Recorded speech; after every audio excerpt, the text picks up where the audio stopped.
Assalamualaikum warahmatullahi taala wabarakatuh. Bersama saya Ustaz Ruknuddin Zainur. Anda sedang menyaksikan series Rahsia di Sebalik Mata. Satu siri inspirasi dari pengalaman ruqyah saya secara bersendirian. Dalam rawatan ini banyak pengalaman yang saya raih. Daripada gangguan yang biasa-biasa kepada gangguan yang tetap menguji keimanan saya. Sama-sama saya mengundang anda untuk menonton series episod pertama, satu permulaan, bukan hanya pengalaman yang biasa-biasa, tetapi lebih daripada apa yang disangka. Selamat menonton. Anyway, Alhamdulillah Umar. At last kita graduate juga. Tapi kau tak rasa macam kita dah habis belajar, so now what? Ceramah kat YouTube or what do you think? Kau on tak kalau ceramah? Ceramah on YouTube entahlah. Itu yang aku fikirkan juga. Ya, aku agree. Dakwah tu penting. Tapi kau tahulah zaman sekarang orang nak lebih daripada ceramah je, kan? Orang ada time. Lagipun kau cakap ceramah on YouTube, entah kau yang KO kat YouTube. Kerang asam. Okay, fine. Aku sendiri dengan suara aku pun rasa nak tertidur juga. Tapi sekejap. Aku ada terfikir satu benda. Apa dia? Okay, kau visualize. Why not kita start servis pagar rumah? Bacakan Al-Baqarah, ayat kursi, bantu orang yang baru pindah, yang tak pernah buat. Lepas tu, selit-selit lah, nasihat sikit, ringan-ringan lah.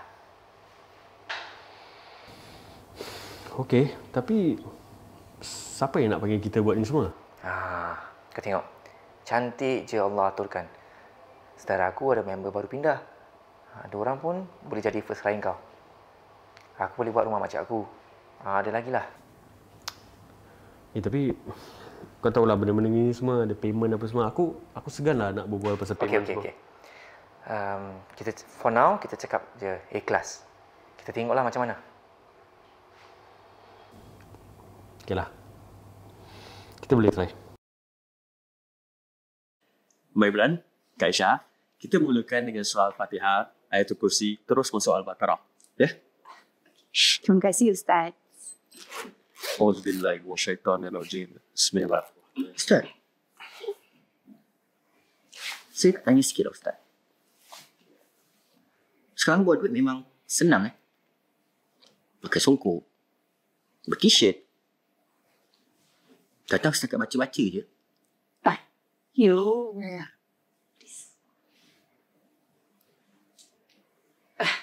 Ustaz, saya nak tanya sikit.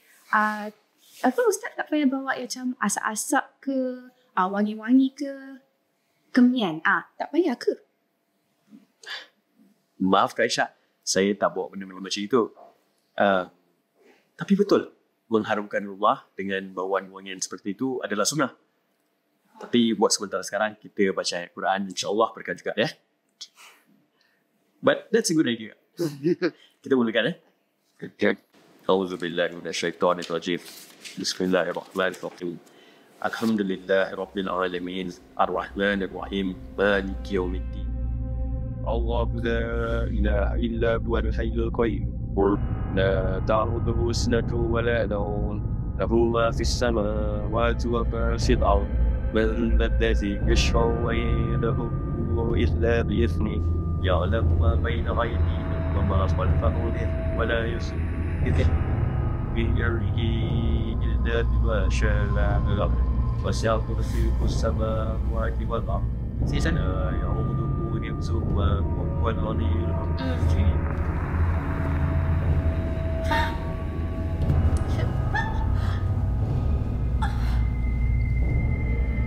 Aman.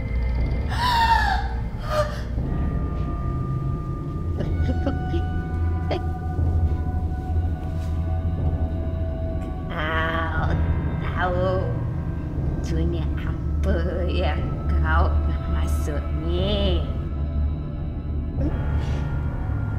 Ustaz.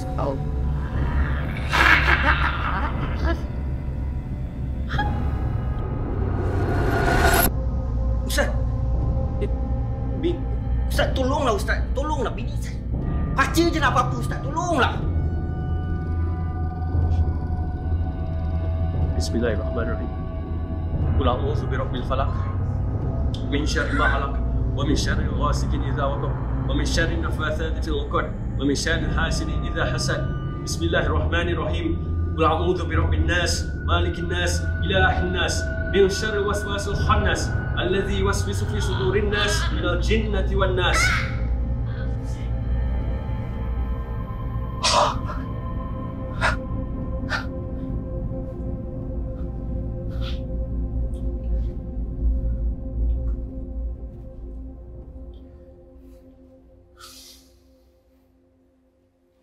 You okay? Baik?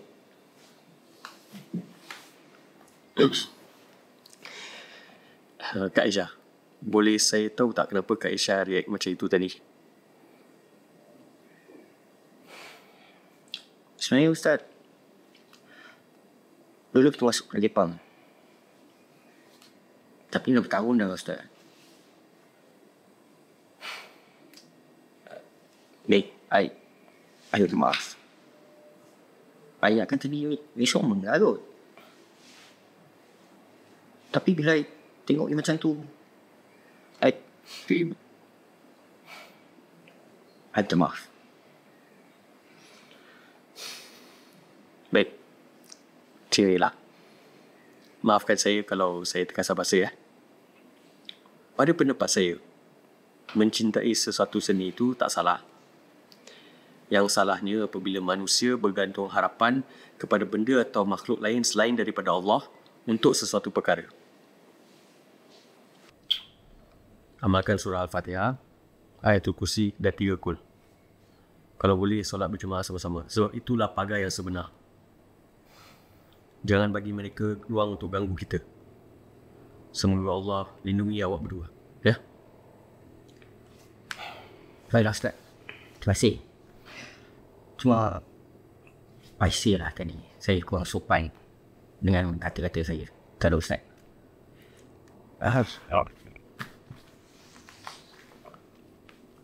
Kau ni kelas daripada saya. Dan Terima kasih Ustaz.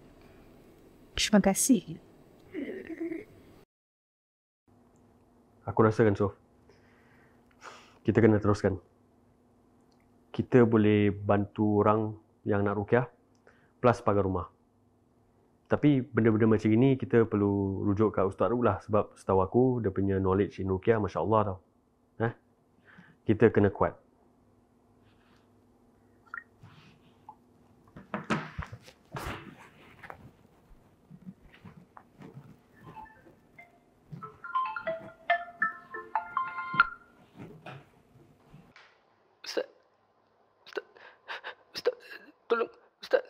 Tolong bapa saya Ustaz. Ustaz, tolong bapa saya Ustaz. Setiap keluarga, setiap rumah ada kisah mereka sendiri. Kadang-kadang gangguan yang berlaku bukanlah disebabkan apa-apa pun, tetapi ianya ujian daripada Allah Subhanahu Wa Taala. Kisah yang berlaku tadi mengenai Imran dan Aisyah adalah satu pengajaran buat kita semua agar sentiasa menjaga amal ibadah agar dapat lindungan daripadanya. Saya akhiri dengan sebuah zikir yang diajarkan Nabi Muhammad SAW, iaitu Bismillahilladzi la yadurru ma'asmihi syai'un fil ardi wala fis sama'i wa huwas samiul alim. Yang bermaksud, dengan nama Allah dan dengan namanya tidaklah berlaku kemudaratan sesuatu di muka bumi dan juga di langit, dan dialah Maha mendengar dan Maha mengetahui. Kita berjumpa pada episod selanjutnya, insya-Allah. Sekian dari saya, Ustaz Ruknuddin. Assalamualaikum warahmatullahi taala wabarakatuh, dan semoga Allah menjaga anda semua.